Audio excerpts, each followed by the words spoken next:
Hey everyone, welcome back. Today we're diving deep into a topic that's been stirring up serious debate among fans of Chinese animation. The controversy surrounding Battle Through the Heavens, or Dou Po Cangqiong, has taken center stage once again. And this time, even the author Tian Can Tu Dou has stepped in to address the backlash. From the drastic changes to the plot, to the sidelining of beloved characters, and the mysterious disappearance of key romantic developments, it's a storm that's got the entire fandom on edge. Let's walk through everything that's happened, what the author had to say, and what this means for the future of the series in Chinese animation as a whole. First off, if you've been following the animation updates over the past year, you've likely noticed the changes, and not the kind that fans would welcome. What started as a faithful adaptation of the beloved novel has slowly turned into something unfamiliar. Important scenes have been cut, key character arcs are being ignored, and even the foundational relationships between the main characters have been rewritten, or worse, erased. Original fans, those who read the novel years ago and stuck around through all the seasons, are understandably upset. The story they have supported for so long is being reshaped, and not in a good way. It's not just disappointment, it's outrage. Social media is full of criticism, sarcasm, memes, and spoofs mocking the new direction of the show. The reputation of Battle Through the Heavens has taken a serious hit. What was once a highly respected adaptation is now viewed by many as an example of what not to do with a beloved IP. Let's talk about some of the most controversial decisions that sparked the recent backlash, starting with one of the most criticized changes, the transformation of Xiao Yan.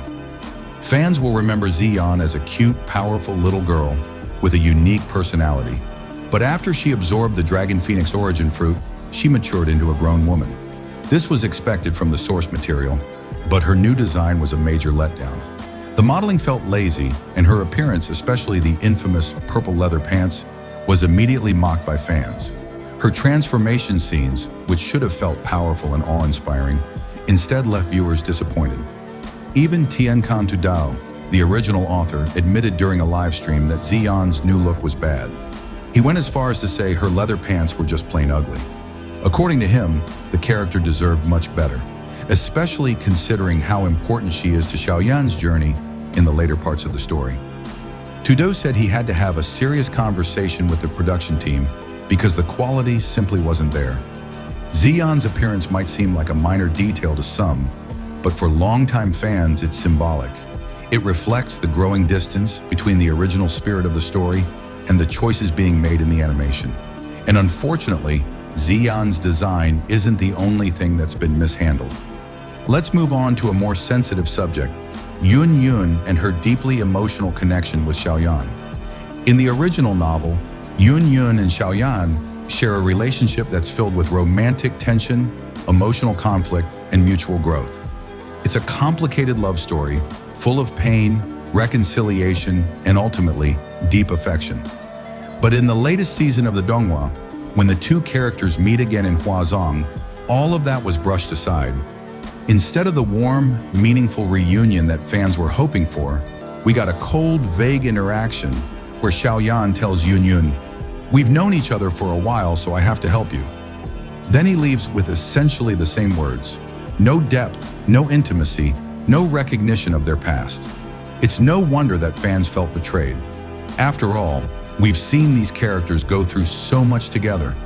There was the scene in the desert with the kiss, the emotional struggles, the misunderstandings, the moments of trust and vulnerability. All of that was thrown out in favor of a generic line that made their bond feel meaningless.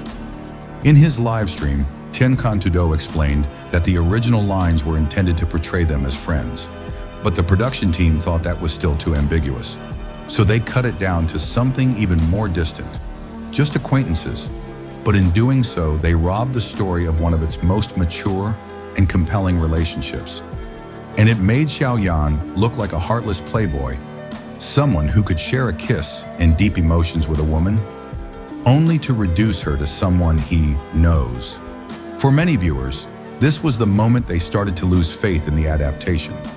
Not just because a favorite pairing was ruined, but because it showed how little respect was being paid to character development. If the adaptation couldn't honor the complexity of relationships like Xiao Yan and Yun Yun's, what else would it compromise? The most painful part is that this might be just the beginning. Tian Can Tu Dou all but confirmed that the open-ended romantic conclusion of the original novel will not be recreated in the animation. In the original story, Xiao Yan doesn't end up with just one woman. Instead, the story leaves room for interpretation, and several women are implied to be important in his life. Xun'er, Medusa, Yun Yun, and Xiao Yixian among them. But according to the author, due to production and possibly censorship concerns, the animation will likely end with only one female lead, or none at all. Medusa and her daughter Xiao Xiao have already had most of their scenes cut or changed. Scenes that once showed Xiao Yan and Medusa bonding, or Medusa caring for Xiao Xiao, were removed or altered to suggest something else entirely. The implication that Xiao Xiao is Xiao Yan's daughter was changed to a vague explanation about an energy explosion. By episode 133, Medusa and Xiao Xiao appear briefly, releasing lanterns to Miss Xiao Yan.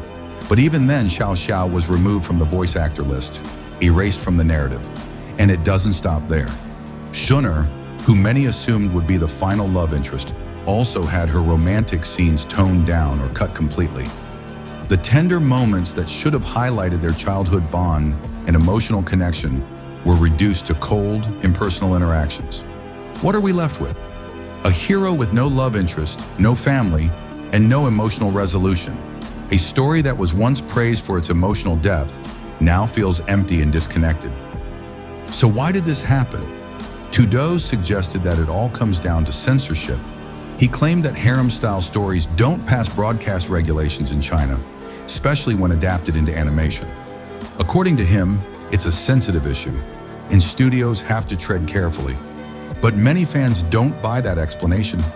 They've pointed out that other Chinese animations have successfully depicted multiple female leads without issue.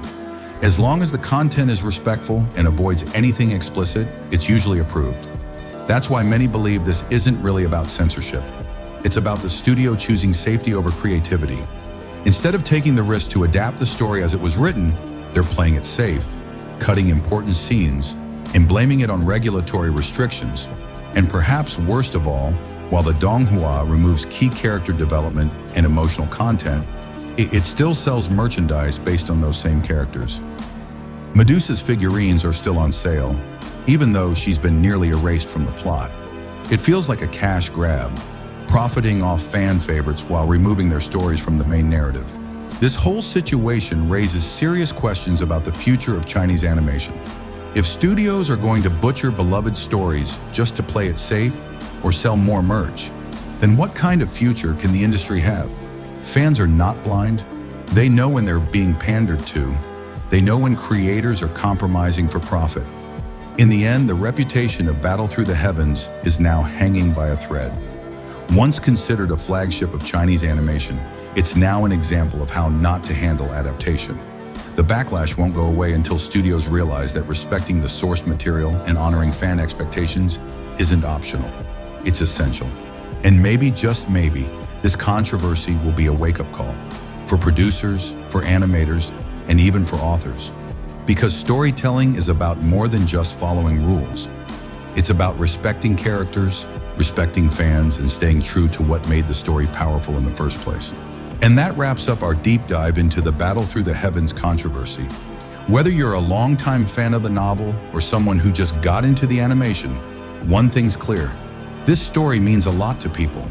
But when creative decisions start to drift too far from what made the original special, it's only natural for fans to speak out. What do you think? Did the animation go too far with its changes? Should the original romantic arcs have been preserved? Or is this just part of the growing pains of adapting a complex story in today's industry? Let me know your thoughts in the comments. I'd love to hear what you think, whether you agree, disagree, or just want to share your favorite moments from the series. If you found this video insightful, don't forget to like, subscribe, and hit that notification bell so you never miss an update on your favorite Donghua, anime, and fantasy stories. Thanks for watching, and until next time, stay passionate, stay curious, and keep fighting for the stories you love.